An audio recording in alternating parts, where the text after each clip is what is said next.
my parents, they didn't earn much money. The first sentence he was saying was like, yeah, you are not a German.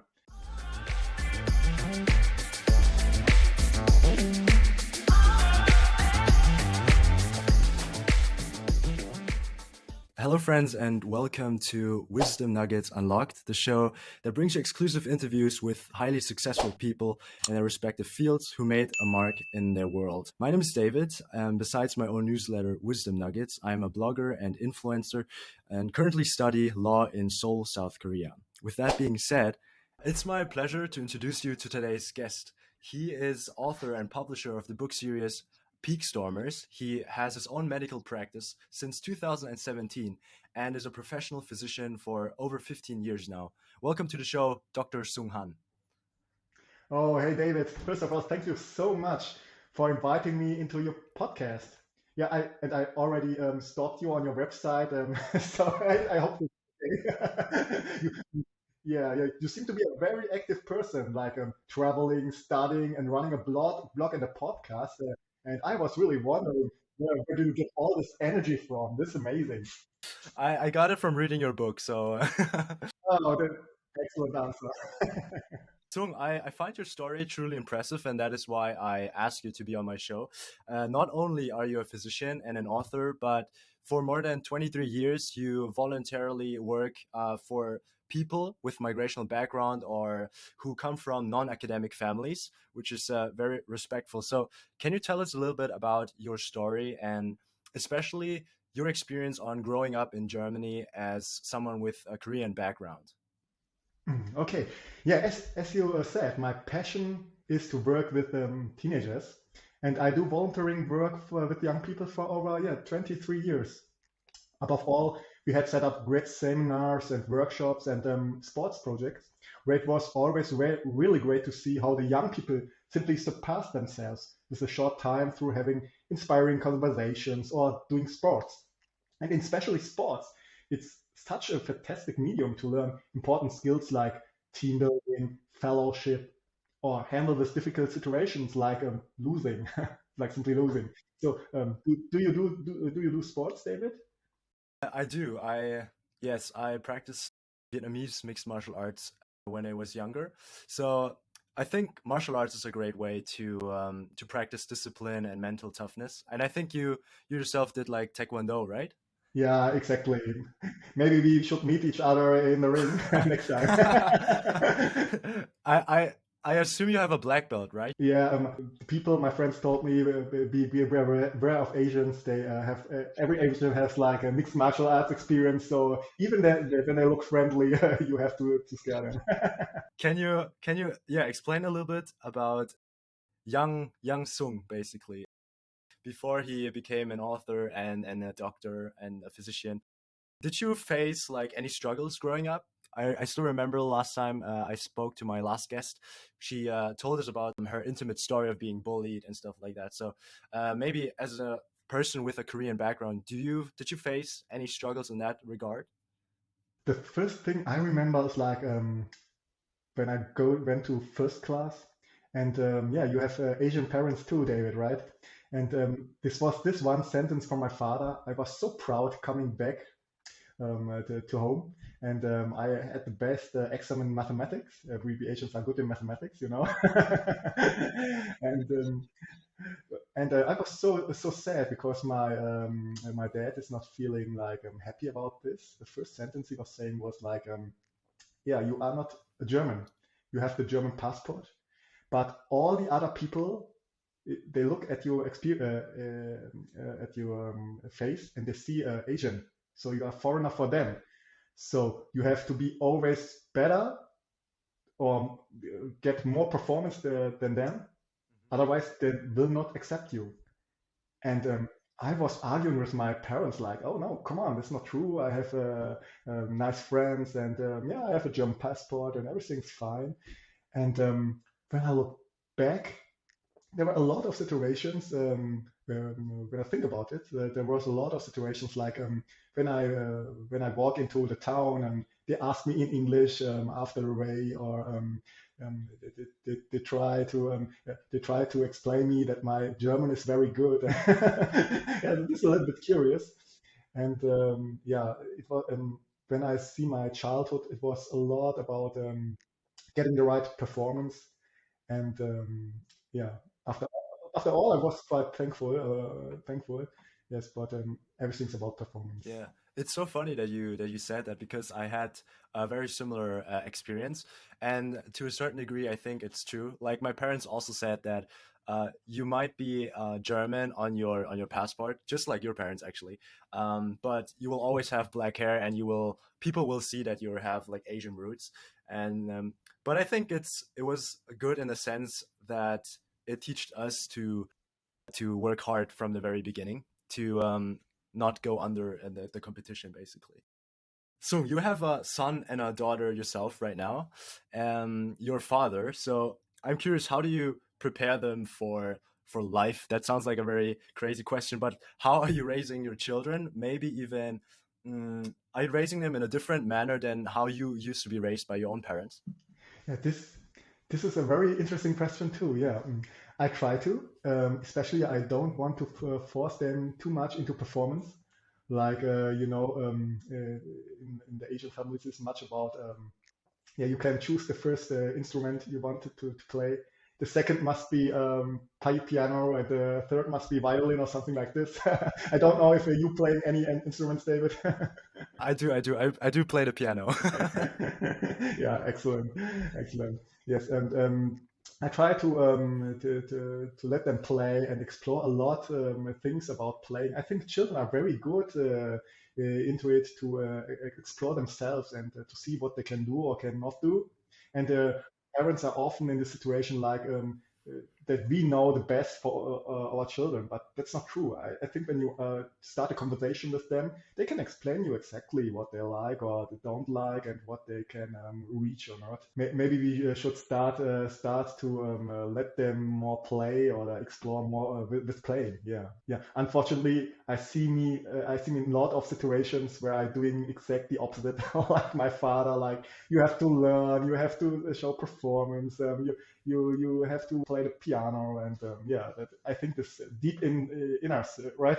So you would say that you are more, let's say, chill than your parents. You're not as strict as your parents used to be. Yes, I try to, but as I said, it's very difficult to show it in a different way, right? I feel like it's very complicated for me. Like this topic. Obviously, I am still far away from having children myself, but I asked myself this question honestly because at the on the one hand they were strict, but at the same time they produced results. I mean, look at you. You are an author and a physician. So if you are as a parent too chill, then I don't know if that is in the interest of your children as well. I believe it needs to be mutual. Of course, you have to give them a little bit of freedom as well, but sometimes parents do know what is best for you. It's absolutely right what you're saying. Yeah, I'm so grateful. As you said, my parents gave me so much opportunities in so many different ways to explore the instrument, to be good at school, and to do sports. My parents they didn't earn much money, but they spent so much in investing into me and my sister, and I saw this, and I'm really grateful for this. Um, I think the most important part will be when you are older that you're living your own life. Often, I mean, I have a lot of families which have an Asian background too in my office, and it's always about the same. It's like they're living the life or the expectations of their parents. Yeah, they have not the right to choose what they want to do afterwards. Like, I mean, David, you are doing law. Yeah. Um, in the past, it's like you have three choices to do, like to become a lawyer, to become a doctor, medical doctor, or maybe this okay too, like international business is okay too. I can say that I chose law by free will. Like my parents are strict, but they are, I think, also liberal in a sense. So are your parents non-academics, or are you coming from an academic background? Yes, both. My mother was a nurse in Germany, and my father he came to Germany to Aachen. This is a small city close to the border of Netherlands and Belgium, and he started studying engineering because this city is very famous for engineering. Why did you decide to become a physician, and especially a physician in the field of kids and youth psychiatry? That's your special field, right? Yes, I think I was not that easy child in the past, In what and sense? I will want to specify this, but yeah, I know that I have the right persons like my parents and especially my friends who were supporting me and gave me a lot of self-confidence, especially in the time when I was 13 or 14 years old, and I have no idea what life is about. And this was so precious when you have the right persons who are saying, "Hey, you are not good in writing, but you are good in drawing, or maybe you are not good in a language, but you are good in mathematics." I'm really convinced that everybody has something what makes him special. Yeah, sure, there are some people who can do everything or are good in everything, but even I never met a person who can do nothing or is not good in anything. So I was very grateful and humbled um, that now I have a good life. So I decided to give back something to the younger people, to the young people, and this was my By the way, this is your life as a doctor comparable to the Netflix series Grey's Anatomy? I don't know if you're familiar with that series. I love these all these action movies or Hong Kong movies and or with big robots and all kind of this stuff. But I never visited any series about doctors like Autonomy or Emergency Room. Yeah, and I have this special situation where what we talk about the sports, like doing sport projects with other people, and there was this young little girl in our group who was always bad, and she was always the last and never rocked it. But then there was one situation in the finals. We did play flag football, and we had only 50 seconds to go, and it was 1-1, and only the tallest and biggest guy on the other side was looking after her, and she had this self-confidence. She began to run like this movie, how's it called? Yeah, yeah, Forrest Gump. Yeah, she started to run and yeah, did the final point, and oh, this was so amazing. She did the most important goal, and the whole team was celebrating her, and that really touched my heart. And that's so great to see when you inspire other people to believe in themselves and they become something great. Who was your inspiration source when you were younger? Of course, when I was in young age, my father. I think every son are looking up to his father. And afterwards, I had a lot of good books for my parents. It was really, really important that I start reading very early, and especially good books. And so I learned a lot about it. But I had some older friends who were already studying or came into my life, and they give me inspirational things to think about, like what is important for your life, and set your goals, and what do you want to reach in your life. So in a sense, you had some sort of mentorship when you were younger through your older students as well. And this is what I recommend to everybody, to search somebody who can give you good advices and aspiring with you, especially for your mental power. Yeah. Definitely. If you guys want to know how to find mentors, check out my last episode with Anastasia Bana. When you said you read a lot of books when you were younger, do you mean nonfiction books or fiction books? Non-fiction books, yes, non-fiction books. Yeah. So speaking of books, you're an author yourself, as I mentioned in your introduction. In that book, I've read all of the chapters, and that's how I encountered you actually. You in that book, there's a wide spectrum of interesting topics from love to how to surround yourself with the right people, all sorts of things. So, what was your goal in creating such a book? What was your vision with that book? Mm. Okay. Yeah. We Corona came so 2 or 3 years ago, right? And yeah, me and all the other authors, we all felt like jumping into a big black hole. So everything we have built up in the last few years in terms of opportunities, networks for the young people, and yes, also in terms of building relationships, that seemed to be a very suddenly. And it wasn't possible at the time to see everybody face to face, and that felt really, really terrible. I mean, it was always already very difficult for us adults. So how much more difficult it had to be for the young people. I don't know if you remember when you were 550 or 16 years old, David. What was the most important thing for you in these times? Phew, probably, obviously, getting good grades, but Oh, also I think a okay. lot of I think you go through like puberty and like girls who are important too, your friends, yeah, and just figuring out life. I think like it was for me in that period where I tried to figure out what I'm good at. Yeah, but I think back about these times in past, my friends and going out with them, having party and having fun. That this was everything for me, you know. So I think they suffered much more as we did as adults. Um, so we gathered and came together. Then we thought about how can we help them in some other way. We cannot meet them face to face. So we was discussing with the other group leaders, and it was quickly clear that we have to ask the young people for themselves what they need. As I said earlier, we as adults often think we know it better for the others, especially for our kids. Yeah, but you will surprised how much they can express for themselves what they really need when you just start to ask them. And yeah, then we started a big survey in schools, youth groups, organizations that are working with teenagers, what topics would interest them and where they need support. The next step was we crystallized out 15 great chapters, which I honestly have to say myself that I would have known them 20 years earlier in my life.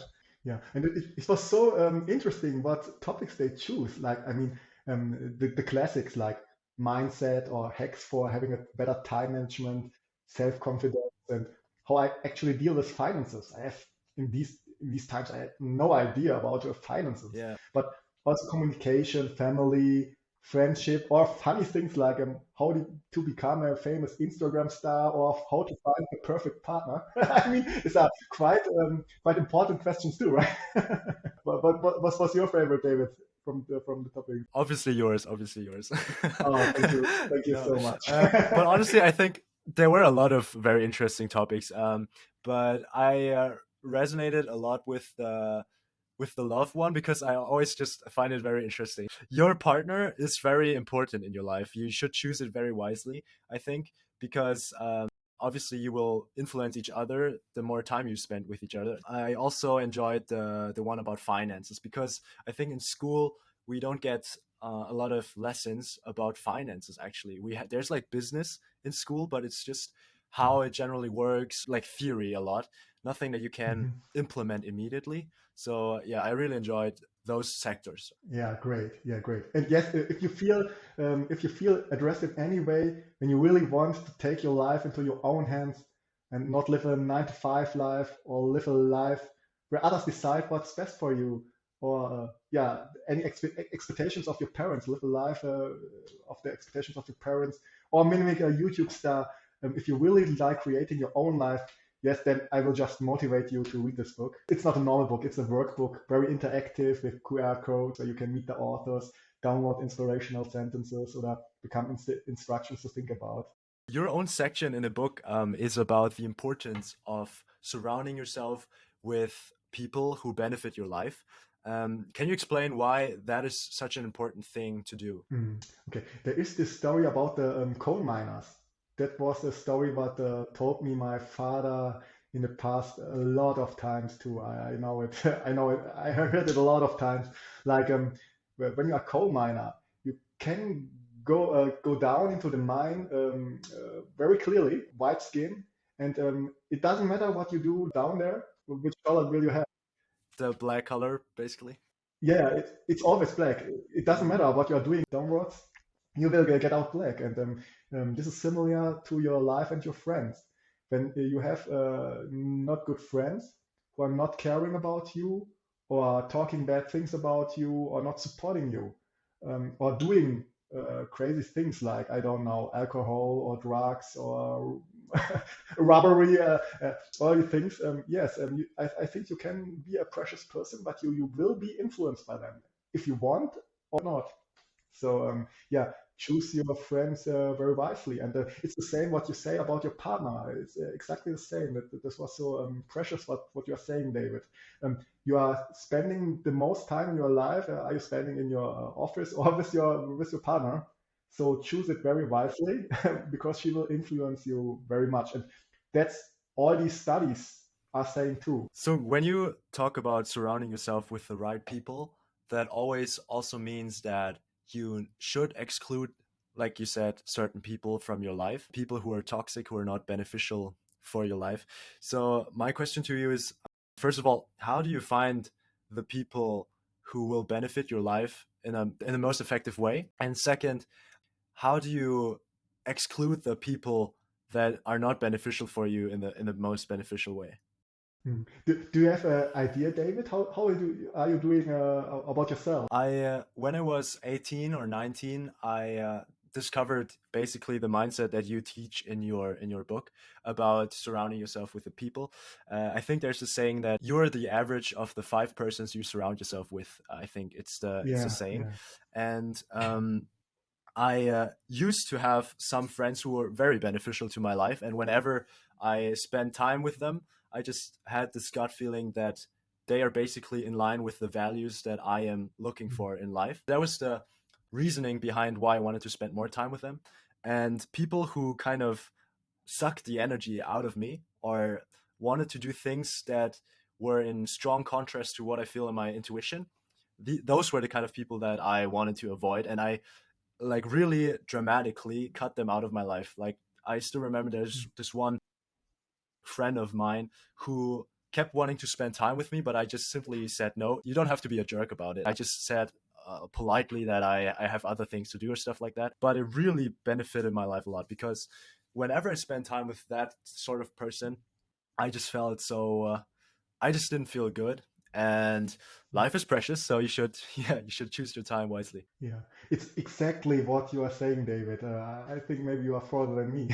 You have not many people who are very precious, and take care of them, and yeah, you have this feeling. Um, you have this feeling who is good for you or who is a toxic relationship for you, right? And yeah, you know it when you spend time with a good friend, time flew away. That's a good sign, yeah. And yeah, and when the feeling's not good, it's yeah, it's not good, right? But I always wondered, luckily, I grew up in a family which is like super supportive and everything like that. But I wonder, do you have any tips for like people who have toxic people in their family? If you have toxic people in your family, it will be a lot harder to avoid them and just to cut them off because you're still a child basically, and you can't just say I'm busy, I'm gonna block you or whatever. So in that regard, do you what is your approach to people who struggle with these kind of problems? This is a very, very difficult question because, as you said, friends you can choose, but family you are born in, so you cannot choose them. Um, but I made the experience. It's all about communication, and yeah, maybe we should start to emphasize more in conversation to talk with them because you cannot choose your family, and you have to spend the whole life with them, right? And as you Yeah. said, the time is precious. It's not money. I think you can have a big amount of money, but the one thing you have not, you haven't infinite amount of is time. Yeah. Yeah, thank you. I have one last question in regards to your book. What's your personal favorite chapter of the book besides your own? Yes, I had many favorites. One of them is especially finance chapter because I know I'm not very strong in it. You know, I don't spend much money, but after I read this chapter, I was very curious and I had a lot of talking to with my wife, like, hey, we have to do a list. We don't know where all our money is going and what's coming in. I learned a lot, especially of the power for making savings. Yeah, yeah, this helped me a lot. And the other chapter was yeah, about self-confidence. I think this is a very important topic too. Sometimes I feel there's so many people in our neighborhood or in our friends, they don't know how precious they are. Were you always extroverted, or did you start off as an introvert and slowly progressed to be more of an extrovert? This is an interesting question, David. Normally, I'm not an extroverted person, I think. It's very funny because many people think I'm an extrovert person, but normally I enjoy time one to one with my wife and my children and reading a good book. Yeah, thank you, Sung. I think we should wrap it up. I think you have your patience to come. But do you have any last words to the audience before we wrap up this episode? Yeah. So thank you again very much for the invitation, David. I really love what you are doing. I think it's really great. Above all, you seem to be very committed to giving your audience tips for a more fulfilling life. I like this very much, and I can only support this. And yeah, I can say just believe in yourself. I mean, many of your audience, I know they have so much potential, and I hope they can have a fulfilled life. Yeah, or just believe in yourself. Really take your life into your own hands. Um, don't let others decide what's best for you. All right. Thank you so much. And I think this is a good way to end this episode. And we will let Sung get to his patients before they get in serious trouble. So thank you guys so much for joining. Yeah, thank you, David, too.